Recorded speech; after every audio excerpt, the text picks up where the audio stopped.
So for page 22, we're looking at a new function.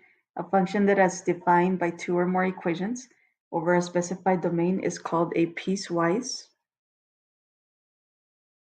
defined function. So example 2, a cellular phone company offers the following plan. $20 per month by 60 minutes. Additional time costs 40 minutes, $40 per minute. The plan can be represented mathematically by writing the total monthly cost C as a function of the number calling T, minutes T. So here, a piecewise function basically is a function that is broken up into pieces, and they give you these conditions. So this condition here, if your variable T, which is the number of minutes, falls between 0 and 60, then we're going to use this part of the equation. If the number of minutes is greater than 60, then we use the second equation. And so you can think of these as two parts. The first part is the first one, and then the second part is the second equation. So it says find and interpret each of the following. So C45, remember that the number inside here is representing T, which is the minutes. So 45, if T is 45, then we look at our condition here, and it says that we're going to use the first one if T is between 0 and 60, and 45 is between 0 and 60. So C of 45 is equal to the first one, which is just the number 20.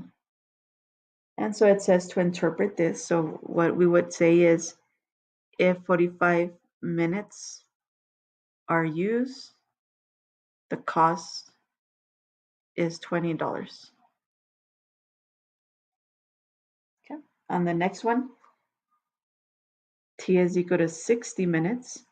And so that means we're still going to use the first equation since we have the less than or equal to.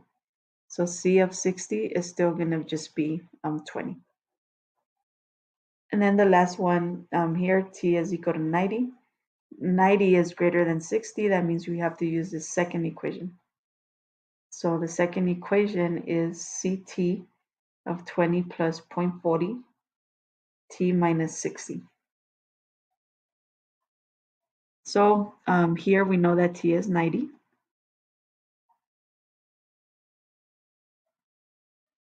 So here's T, so that's 90 minus 60.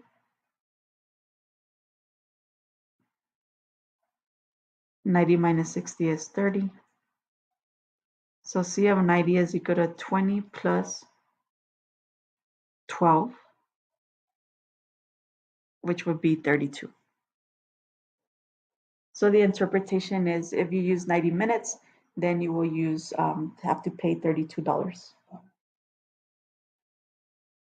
So piecewise defined functions you can find in everyday situations. For example, electric bills, water bills, the more water you use, the more you're going to pay. If you go out of town and you never use your water, you're still going to have a bill to pay when you get back. And so those are examples of piecewise functions. Number 3, evaluate the function when x is equal to -2, 2, and 3. So again, we have to figure out which part of the function we're going to use. So if we look at x equals -2, let's call this 1 and 2. -2, is that less than 0 or is it greater than or equal to 0? So that's less than 0. So that means that we're going to use the first function. So anywhere you see an x, we plug in the -2.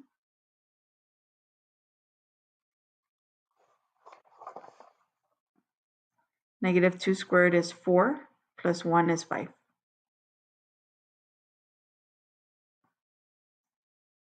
And then let's let x equals +2. So 2 is not less than 0, it's greater than 0. So that means we're going to use the second equation. So anywhere we see an x, we replace it with 2.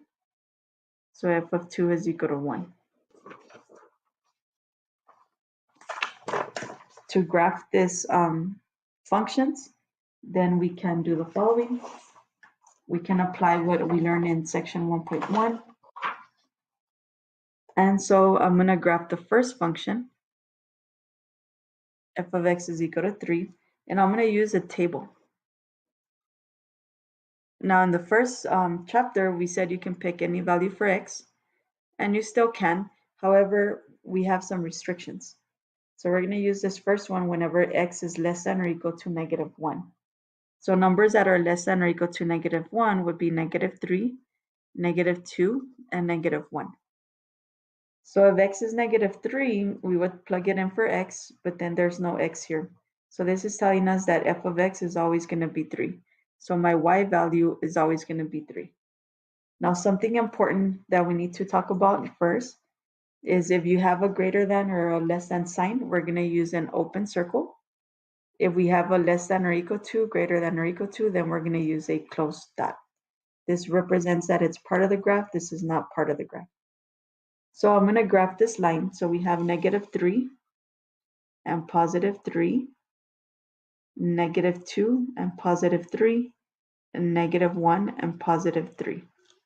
So my line is going to be here, and I need to know which direction it's going to keep extending to. And so it's anything less than 1. So that means that it's going to extend to the left. Okay, so that's going to be our graph. The second equation is x minus 2. We build a table here, and this says that we're going to use anything greater than -1. So anything greater than -1 is 0, 1, and 2. If we plug in 0 for x, then we get -2. If we plug in 1 for x, we get -1. If we plug in 2, we get 0. Okay, so the other thing that I want to use though is, even though it doesn't say equal to, we're going to go ahead and use -1. And the reason for that is here we have 0 and -1. So any number greater than -1 is going to include all of these decimal points. So what we want to do is, since we can't really identify what these points are, if we put -1 and use an open circle, then we know that we're not including -1, but we are including everything close to it. So if I plug in -1 here, I'm going to end up with -3. So let's go ahead and plot this. So at -1, we get -3, 1, 2, 3. We know that -1 is not included, so I'm going to use an open circle. 0, -2 is right here, 1, -1, and 2 and 0. So I can plug in my line or connect my line. So again, the important thing here is that this dot has to be open since the inequality doesn't have an equal sign. And also notice that this one is included. So this has to not be included in order for this to be a function.